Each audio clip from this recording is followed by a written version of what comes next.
మీరు యూజ్ చేసే కంప్యూటర్లో లేదా ల్యాప్టాప్లో స్క్రీన్ రికార్డింగ్ చేయాలనుకుంటున్నారా? మీరు కంప్యూటర్లో చేసే వర్క్స్ అన్నీ టోటల్గా స్క్రీన్ రికార్డింగ్ చేయాలన్నా లేదా పర్టిక్యులర్ ఏరియాని స్క్రీన్ రికార్డింగ్ చేయాలన్నా ప్రొఫెషనల్గా లైవ్ స్ట్రీమ్ చేయాలన్నా ఏదైనా ఒక స్క్రీన్ రికార్డింగ్ సాఫ్ట్వేర్ అనేది యూజ్ చేయాల్సిందే. మరి యూజ్ చేయాలంటే ఆ పర్టికులర్ సాఫ్ట్వేర్ అనేది ఇంటర్నెట్లో డౌన్లోడ్ చేసుకోవచ్చు. ఈ స్క్రీన్ రికార్డింగ్ సాఫ్ట్వేర్ అనేది కంప్యూటర్లో ఫ్రీగా డౌన్లోడ్ చేసుకోవచ్చు. ఇలాంటి పర్చేస్ చేయాల్సిన అవసరం లేదు, లైసెన్స్ తీసుకోవాల్సిన అవసరము కూడా లేదు. అదేవిధంగా వీడియోలో ఎలాంటి వాటర్ మార్క్ కూడా రాదు, టైం లిమిట్ కూడా ఉండదు. ఈ సాఫ్ట్వేర్ ఎలా డౌన్లోడ్ చేసుకోవాలనేది చూద్దాము. Hi friends, welcome back to our channel. ఈరోజు మన వీడియోలో ల్యాప్టాప్లో స్క్రీన్ రికార్డింగ్ అనేది ఏ విధంగా చేసుకోవాలనేది చూద్దాము. అది కూడా మనము ఏ యాప్ డౌన్లోడ్ చేయకుండా స్క్రీన్ రికార్డింగ్ అనేది ఏ విధంగా చేసుకోవాలనేది మనము చూద్దాము. ముందుగా గూగుల్ క్రోమ్ ఓపెన్ చేయండి. గూగుల్ క్రోమ్ ఓపెన్ చేసినాక స్క్రీన్ REC అని టైప్ చేయండి. స్క్రీన్ రెక్ అని టైప్ చేయండి. టైప్ చేసినాక పైన ఫస్ట్ లింక్ ఉంది కదా, దానిపైన క్లిక్ చేయండి. స్క్రీన్ REC దానిపైన క్లిక్ చేయండి. క్లిక్ చేస్తే ఈ విధంగా వస్తుంది. వచ్చినాక మనము స్క్రీన్ రికార్డింగ్ పై క్లిక్ చేస్తే ఈ విధంగా మీరు కింద స్క్రోల్ చేస్తే ఈ విధంగా కనిపిస్తుంది కదా మీకు.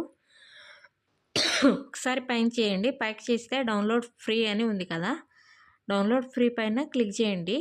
ఫ్రీ సాఫ్ట్వేర్ అనేది డౌన్లోడ్ అయిపోతుంది అన్నమాట. క్లిక్ చేసినాక ఒకసారి బ్యాక్ వస్తే ఇక్కడ మీకు లెఫ్ట్ సైడ్లో రెడ్ మార్క్ కనిపిస్తుంది కదా, ఫ్రీ సాఫ్ట్వేర్ అనేది డౌన్లోడ్ అయిపోయింది. మనము సాఫ్ట్వేర్ అనేది డౌన్లోడ్ చేసుకున్నాం కదా, ఇక్కడ చూడవచ్చు కెమెరా, వీడియో, గ్యాలరీ సెట్టింగ్ ఉంది కదా. కెమెరా పైన క్లిక్ చేస్తే మనకు ఎంతవరకు స్క్రీన్ షాట్ తీసుకోవాలనేది వస్తుందన్నమాట. నాకు అయితే ఈ నుంచి ఇంతవరకు మాత్రమే స్క్రీన్ షాట్ అనేది కావాలి అనుకుంటే రైట్ క్లిక్ ఇచ్చి డ్రాగ్ చేయాలి. డ్రాగ్ చేసేసి వదిలేసేయండి. వదిలేస్తే స్క్రీన్ షాట్ అనేది వచ్చేస్తుంది. కింద delete to download, copy, share ఉంది కదా, షేర్ చేసుకోవచ్చు, కాపీ చేసుకోవచ్చు, డౌన్లోడ్ చేసుకోవచ్చు. వద్దు అనుకుంటే డిలీట్ చేసుకోవచ్చు అన్నమాట. అదేవిధంగా సెకండ్ది వీడియో ఉంది కదా, వీడియో పైన క్లిక్ చేస్తే మనకు ఎంతవరకు వీడియో అనేది రికార్డింగ్ అవ్వాలి, ఓన్లీ ఈ పార్ట్ వరకే నాకు రికార్డింగ్ అవ్వాలి అనుకుంటే రైట్ క్లిక్ ఇచ్చి డ్రాగ్ చేయండి. డ్రాగ్ చేసేసి వదిలేస్తే సెకండ్స్ పడుతుంది అన్నమాట. ఈ రెడ్ మార్క్ ఉంది కదా, ఈ రెడ్ మార్క్ ఏరియా కాడికి మాత్రమే రికార్డింగ్ అవుతుంది. రెడ్ మార్కు ఏరియా కాడికి మాత్రమే రికార్డింగ్ అవుతుంది. రికార్డ్ అయిన తర్వాత నాకు వీడియో అనేది స్టాప్ చేయాలి అనుకుంటే కింద ఇక్కడ రికార్డింగ్ అవుతుంది కనిపిస్తుంది, దీనిపైన క్లిక్ చేయండి. క్లిక్ చేస్తే వీడియో అనేది రికార్డింగ్ స్టాప్ అయిపోతుంది. స్టాప్ అయిపోతే ఇక్కడ నుంచి మనము డౌన్లోడ్ చేసుకోవచ్చు, షేర్ చేసుకోవచ్చు.